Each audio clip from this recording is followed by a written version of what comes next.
Olá, gente. Tudo bom com vocês?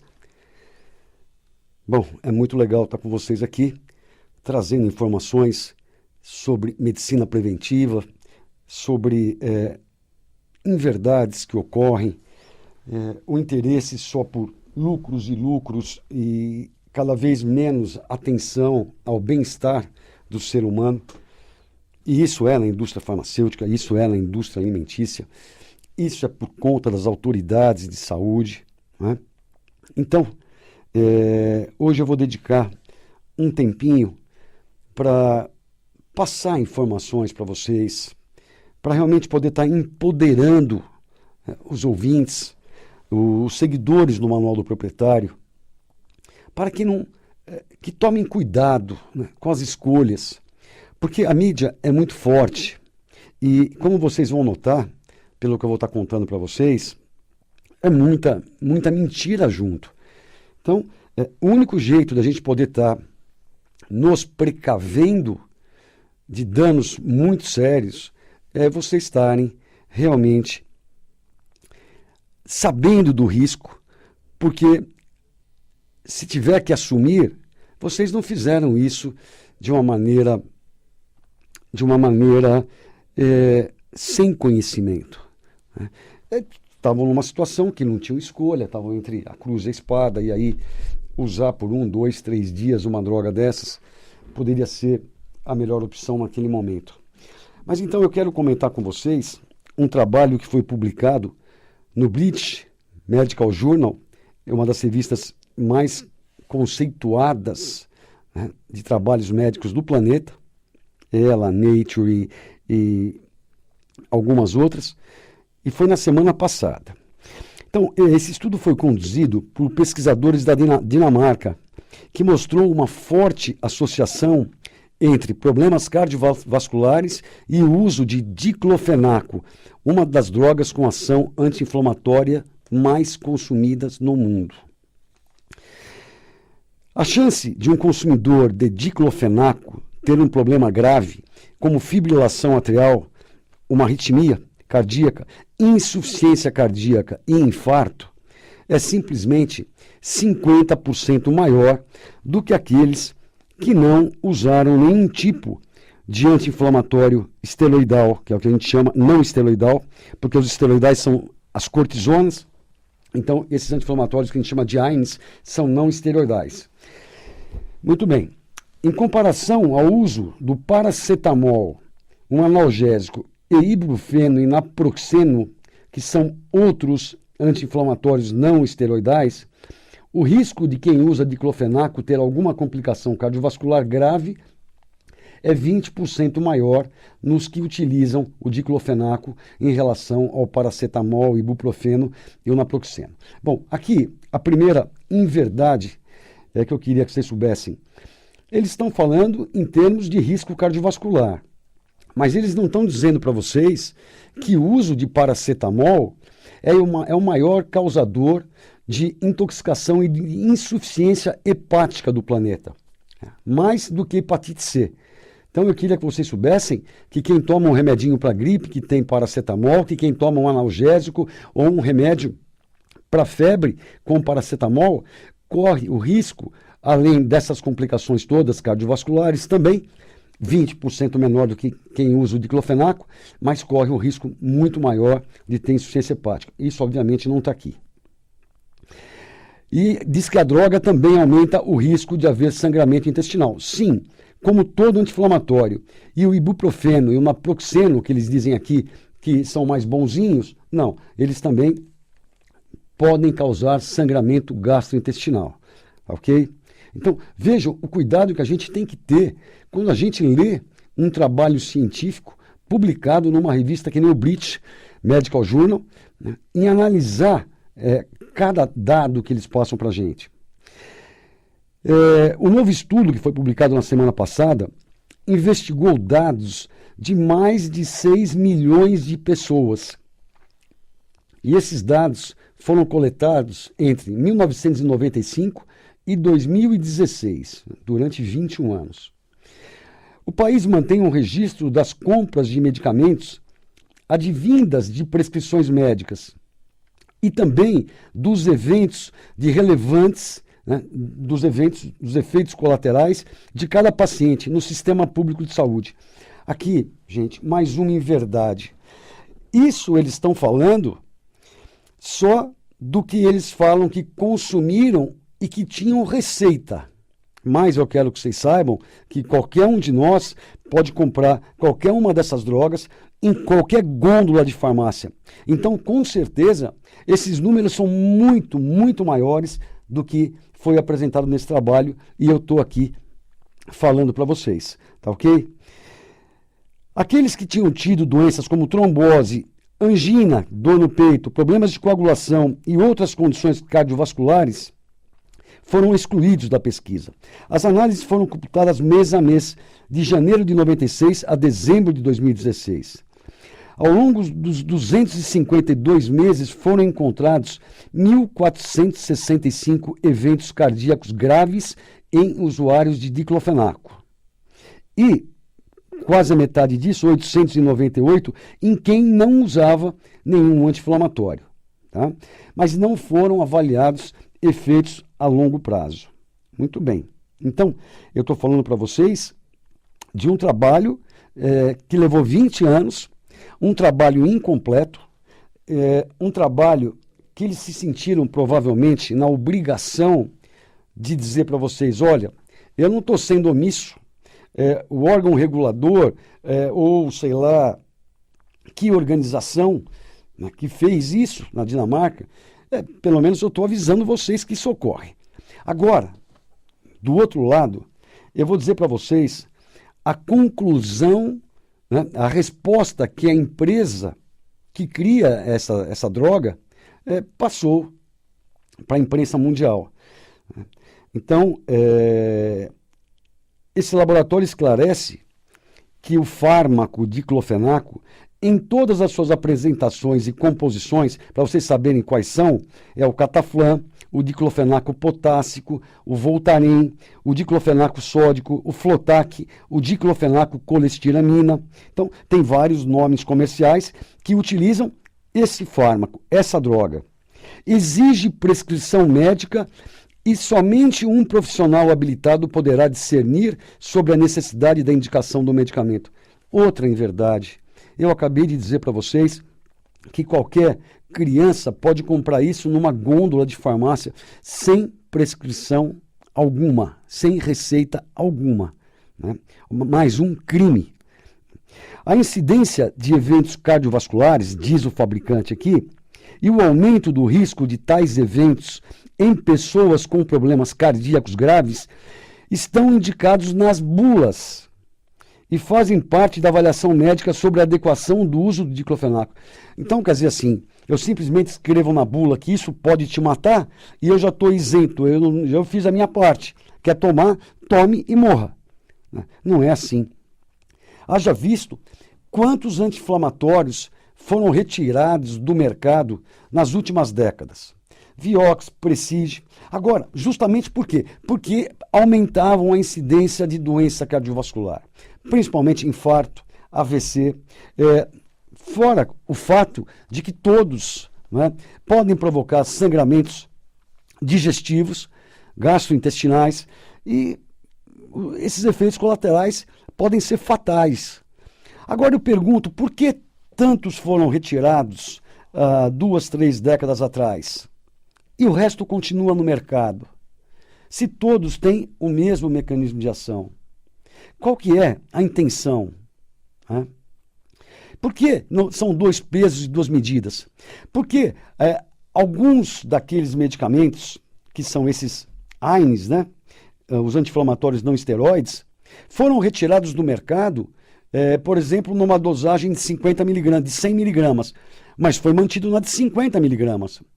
Então não foi retirado do mercado, porque se eu quiser tomar que nem antes, eu tomo 2 de 50 miligramas, eu estou tomando exatamente a mesma droga que eles falam ter sido retiradas do mercado. Então, a gente precisava ter um controle mais sério, internacional e independente sobre todos os estudos ligados a drogas.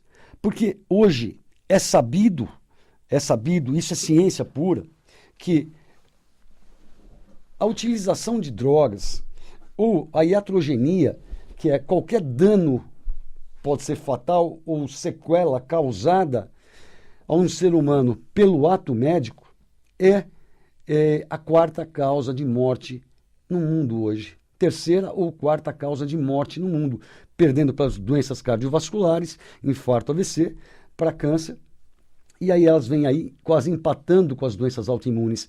Então, como isso é uma coisa tão séria, como é que pode cada laboratório fazer o seu estudo? Eles patrocinam esses estudos, subsidiam, eles apresentam o resultado que eles querem, ou melhor, que interessam para a venda do fármaco, da droga, do medicamento, e aí passa a ser usado.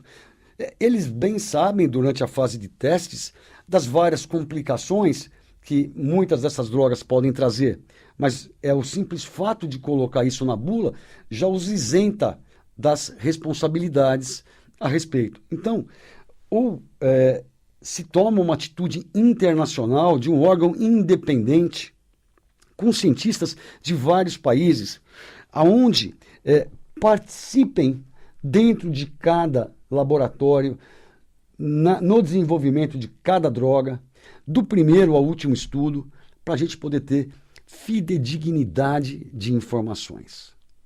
Fora o fato de muitos laboratórios saberem que tem remédios que estão sendo vendidos, remédios deles, fabricados por eles, e que estão causando morte ou sequela em milhares de pessoas. E muitas dessas pessoas adentram com ações judiciais para reaver esse dano. E eles perdem as ações, pagam as indenizações milionárias e continuam com o produto no mercado, porque rende muito mais continuar vendendo aquilo do que a miséria que seria comparado ao lucro que eles geram, né, de pagar as indenizações. Então, olha só que coisa mais hedionda, né? É hediondo isso. Bom, eu estou de bom humor hoje, viu, pessoal? Eu estou muito feliz, é que eu preciso falar isso com vocês, tá? Para você que não me conhece, eu estou aqui ao vivo com vocês, todas as terças-feiras, com esse projeto Manual do Proprietário. Aliás, esse projeto é um projeto que nasceu comigo para vocês. E aí passou a ser de nós juntos, porque isso de uma marola virou um tsunami. E graças a Deus isso aí tem beneficiado muita gente. E eu digo realmente que passou a ser um processo missionário, né? Trazer essas informações para todos vocês aqui. Então, quem não tem tempo agora, quem está no carro, quem está no trabalho, uma dica, uma ferramenta muito legal é o YouTube, youtube.com. youtube.com, canal Dr. Edmond Saab Júnior, e vocês podem ver tudo o que eu falei hoje aos fins de semana, tranquilo na sua casa, pesquisar a respeito e colocar em prática as boas dicas que a gente traz semanalmente aqui. Mas, antes de eu continuar, dando mais algum empoderamento, eu gostei dessa palavra, isso é de um colega cardiologista lá do Reino Unido, e já falei dele para vocês aqui, eu achei legal, empoderar de conhecimento. Aí fica um pouquinho mais difícil errar. O nosso e-mail de contato é o e-mail da Rádio Mundial, que é radiomundial@radiomundial.com.br. Repetindo, radiomundial@radiomundial.com.br. Então, enviem seus e-mails com sugestão de pautas, com dúvidas. E a nossa diretora de jornalismo, a Samira Chaine, prepara isso com muito carinho, me entrega, e assim o nosso programa fica muito mais do seu interesse, da sua curiosidade, da sua necessidade, tá ok? Uma outra coisa muito importante é o site do Simp Saúde. Simp Saúde é C de Centro, I integrada, M Medicina, P Preventiva, Saúde junto, então simpsaude.com. Sem o BR, tá ok? Então ali vocês vão ter dicas de nutrição, links para entrevistas. E logo, logo, quando tiver o próximo livro, que a minha parte já está concluída, Aliás, eu escrevi o epílogo esse fim de semana passado, que eu acho que vocês vão gostar muito. E agora falta a parte de revisão, de paginação, de capa, de editora, e isso pode levar algum tempinho. Mas que é principalmente isso, que vocês soubessem que vocês estão envolvidos num processo de conscientização. Então não basta que vocês tomem consciência disso que eu acabei de falar agora, né? Que vocês divulguem isso aos quatro ventos, porque vocês vão estar ajudando muitas pessoas. Olha, só voltando um pouquinho para o anti-inflamatório, não é que não vai tomar nunca mais anti-inflamatório. Simplesmente não vai tomar anti-inflamatório por qualquer resfriado, por qualquer dorzinha à toa. Existem opções seguras, mas infelizmente não são patenteáveis, não geram lucro, são substâncias naturais, como a cúrcuma, como a bolsélia, como o gengibre, como o alho, como a piperina. Né? Remédios homeopáticos fantásticos com essa finalidade. E ninguém se manifesta, não, vamos direto para usar um AINE, um anti-inflamatório não esteroide, por um período de uma semana, 10 dias, 15 dias, 2, 3 vezes por dia, e causando uma série de distúrbios no organismo. Aqui ainda não falei para vocês que eles causam insuficiência renal, insuficiência hepática também, não é só o paracetamol que faz isso. Então, tem muita coisa que a gente precisa estar de olho. Tá ok, gente? Então, numa crise aguda, torcer o pé, isso e aquilo, poxa, talvez tenha que, durante 2 dias ou 3 dias, tomar um anti-inflamatório desse, mas então tome injetável, intramuscular. Aí vocês evitam mais sangramento gastrointestinal, o poder dele é maior do que o oral, 2, 3 doses só, e já começam com os naturais simultaneamente. Os tópicos, as pomadas tópicas, os aerosóis tópicos dessas mesmas drogas ajudam, mas não tem que ir direto para o consumo dessas drogas pesadas que, como foi dito incorretamente aqui, pode ser comprada por qualquer pessoa em qualquer gôndola de farmácia. Olha que interessante isso aqui. 2020 a 2030 a década do envelhecimento saudável. A Organização Mundial da Saúde quer que essa década de 2020 a 2030 tenha como foco envelhecimento saudável. E como eles pretendem realizar essa tarefa? Utilizando de 5 objetivos a serem seguidos, como foi exposto na 14ª Conferência Global sobre Envelhecimento realizada em agosto desse ano, mês passado, no Canadá, e que são os seguintes, e acreditem se quiser. Primeiro, engajamento de todos os países com ações voltadas para o envelhecimento saudável da população. Segundo, criação de ambientes amigos do idoso nas cidades. Terceiro, enquadramento dos sistemas de saúde para atender às necessidades dos mais velhos. Quarto, desenvolvimento de serviços de cuidados de longo prazo, centros comunitários. Quinto, aperfeiçoamento da medição e do monitoramento de dados. Criar um sistemazinho que a pessoa pode ficar ligada, que nem uma tornozeleira eletrônica, e que passe dados de quanto está a glicemia para saber como está o diabetes, como está a pressão para saber como é que está a pressão. Mas vejam, isso é envelhecimento saudável. Nós já deixamos que essa população se tornasse diabética, hipertensa, doente, para estar precisando de tudo isso. Muito bem. E eles chegaram nessa constatação devido aos seguintes fatores. Alto custo da medicina, que cuida de doenças crônicas como internações, tratamentos, cirurgias. 60% dos trabalhadores acima de 48 anos são responsáveis por cuidar de um idoso na família. E isso atrapalha a produtividade desses trabalhadores. Olha só que sensibilidade. E aí eu pergunto, vocês acham que esses motivos que eles querem essa década saudável são motivos altruístas? E eles vão conseguir isso com essas propostas? Obviamente não. Eles novamente não exercerão a verdadeira prevenção. O que eles deveriam fazer?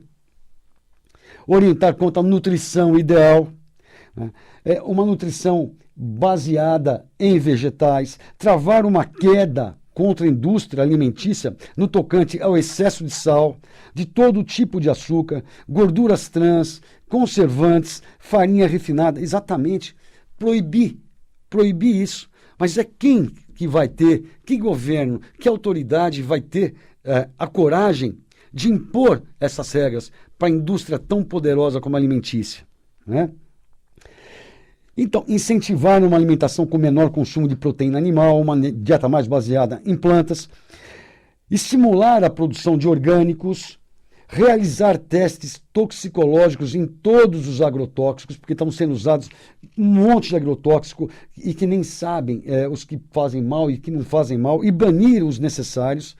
Sei que a tarefa é hercúlea, mas é necessária. Encarar a indústria farmacêutica, que eu falei agora para vocês, com uma comissão internacional para investigar junto os estudos de todas as drogas, ficar atento às propagandas de remédios, coibir o uso indiscriminado de remédios desnecessários e que trazem prejuízos ao organismo, campanhas contra a automedicação, ensinar a população a se hidratar, oferecer água da melhor qualidade, subsidiar filtros de osmose reversa, destiladores de água à população, incentivar a atividade física para oxigenar, orientar. Um outro ótimo exemplo nesse sentido seria a implementação, sim, de oxigênios, terapias diferentes em todo o serviço de saúde pública, valorizar a medicina preventiva, torná-la curricular em todas as escolas de medicina. Todos os futuros médicos tendo uma visão integrativa funcional do ser humano e não usando uma droga tóxica para cada sinal ou sintoma. Esses médicos saberiam utilizar as suplementações sabiamente e eficazmente, respeitando a individualidade bioquímica de cada ser, controlando o estresse oxidativo, inflamação crônica silenciosa e mais uma série de coisas. Bom, pessoal, eu não vou conseguir acabar, eu vou repetir essa década para vocês da saúde no nosso próximo programa, na terça-feira que vem. Eu quero agradecer muito a audiência de vocês, desejar uma ótima semana, um maravilhoso início de primavera e semana que vem estamos juntos. Abração, pessoal. Tchau, tchau.